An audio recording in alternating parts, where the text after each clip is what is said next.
ko masyadong na-highlight yung mga sponsor na tumulong sa kanya, no? So mabuti pa bro, pasalamatan yung mga tumulong kay Rina.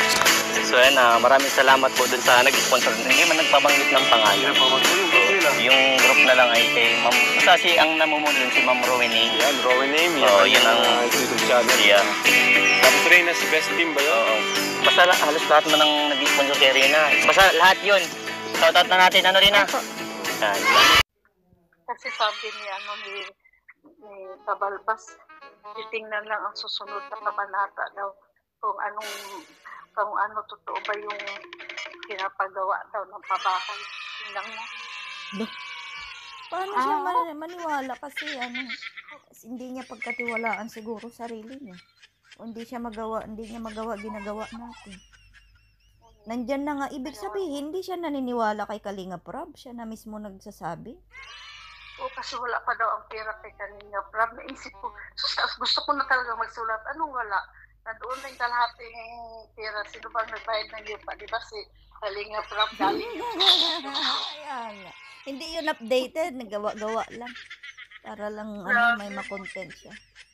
Kaya nga tinawag ako sa'yo kasi sa isip ko, ano ba ito? Totoo itong wak-wak daw si Milani? Nakakainis. Ginawak-wak daw si Milani. Malay ko naman, baka pag gustong wakwakin ni Melanie ang kanyang anak, bakit di pa niya kausapin si Kalinga Prab ng maayos, di ba? Pag ako si Melanie, sasabihin ko, kausapin ko ang idaan ko sa Kalingap kasi hindi ko pwedeng mag dyan kasi lalo pa pinapabahayan ng anak ko. Ipapagamot na ang anak ko. Mayroon ng So, ayaw ko naman yung mangyari na i-pull out ko na lang yung anak ko ng ganun-ganun na lang. Dapat ganun ba? Tama. Oo, makipag-usap siguro yun siguro. Lalo na pag wala namang mapatunayan na hindi natin alam. Sponsor daw, hindi daw magpakilala. Nagpakilala lang yan siya, Ano yun? Sus, hindi na lang maghintay. Ay, ayaw daw magpakilala yung mga sponsor.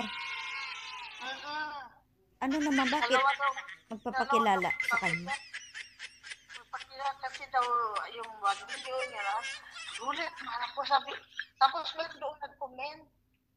Sabi niya, tama ka Pabalbas. Dapat dapat daw malalaman na kung sino daw yung mga mga sponsor, kung totoo ba yan, hintayin na lang. Yan mag-sponsor, Madam. Madam. Yeah.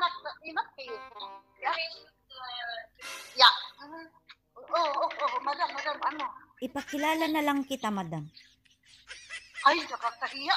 Ay, huwag kang magsabi ng gano'n. Huwag kang magganyan. Gusto.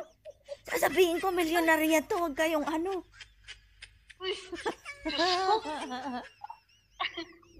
Sabihin lang, sponsor. Ano ba yan? Hindi, madam, sabihin ko sa kanya. Tawagan mo to kasi milyonarya to. Anytime bigyan kang pera nito. Magawa din tayo ng Sabihin ko, ito binibigyan niya si Edo, binibigyan niya si Jomar, binibigyan niya si, sabihin ko, madam, tawagan ka niyan, madam. Mukha ba yung pera siya? Okay lang yun, madam, kasi minsan, yung mga ginagawa niyang ganyan, maraming naniniwala, kasi nga, kinukuha niya yung mga atensyon ng mga tao. So, after that, wala naman lang maniniwala pagka ganyan lang sa umpisa, pero pagka pag matauhan na yung mga supporter na ganyan, alangan namang pipiliin mo yung hindi maganda sa maganda, di ba? Tapos may nag-comment doon, wag na wag daw isama yung pamilya ni Rina dahil nasa Kalingap daw. Ang mga tao parang mga tanong, parang bakit kaya? Oo, bakit nga? Hindi nila alam anong mga rules or regulations sa Pilipinas. Kung yan ang mama niya, bakit hindi? Kung nagkasakit mo si Rina, isiksal niya yun.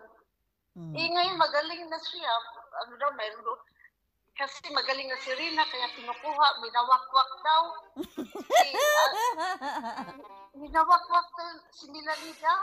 Tumawag daw si Melanie daw tumawag kay, Kuya Bal. Oh, Awat ko kung ano katotoo. totoo. Tumawag daw si Melanie. Hindi ko ano kung tumawag daw si Melanie kay Bal. Ano daw, tapos sinabi daw ni Bal, bakit ginakwak mo naman? Yung mga gano'n, kaya hindi ka diniritso. Yung, kay ano, yung live. Sinabi, oo, sabi niya, totoo ba yung sinilan ni Wakwak? Sinabi talaga niya. Sabi ko, ano naman ito eh? Ano na ba yung mga, inaano nila si ano? Sari-sari, madam. Ewan ko ba? Di man ganun siguro kabilis ang magwakwak. Kukuhanin mo yung tao, yung ganun-ganun na lang. Siyempre, ano lang rin si Melanie, may takot rin yan sa kalingap. Tsaka sa kalingap niya pinagkatiwala si Reyna. Paano yung gagawin niya? Kaya nga. Sobra sila, no?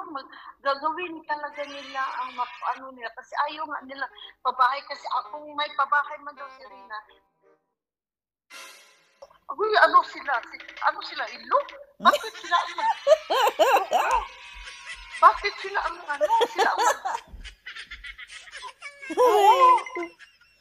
bakit hindi daw Ang atin lang mapabahayan at wag guluin ang pabahay, wag guluin ang planong gamutan. Tignan na lang natin sa susunod kasi pagka nag-normal, nag-mature na si Reyna, wala nang makakapigil dyan kung sinong gusto niyang makasama sa buhay. Correct. Tama yan. Kasi may isip na yan siya. Ngayon, hindi pa siya masyado siyang tawag nito. Kaya masyadong pinagkaguluhan, masyadong Grabe. Basta madam, layunin natin pabahay, mag-aalaga.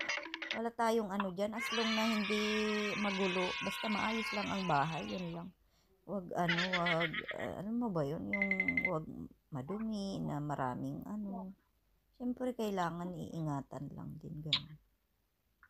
Kasi sabi ni Kabalbas, titingnan lang ang susunod na kabanata daw kung ano totoo ba yung pinapagawa daw ng pabahay.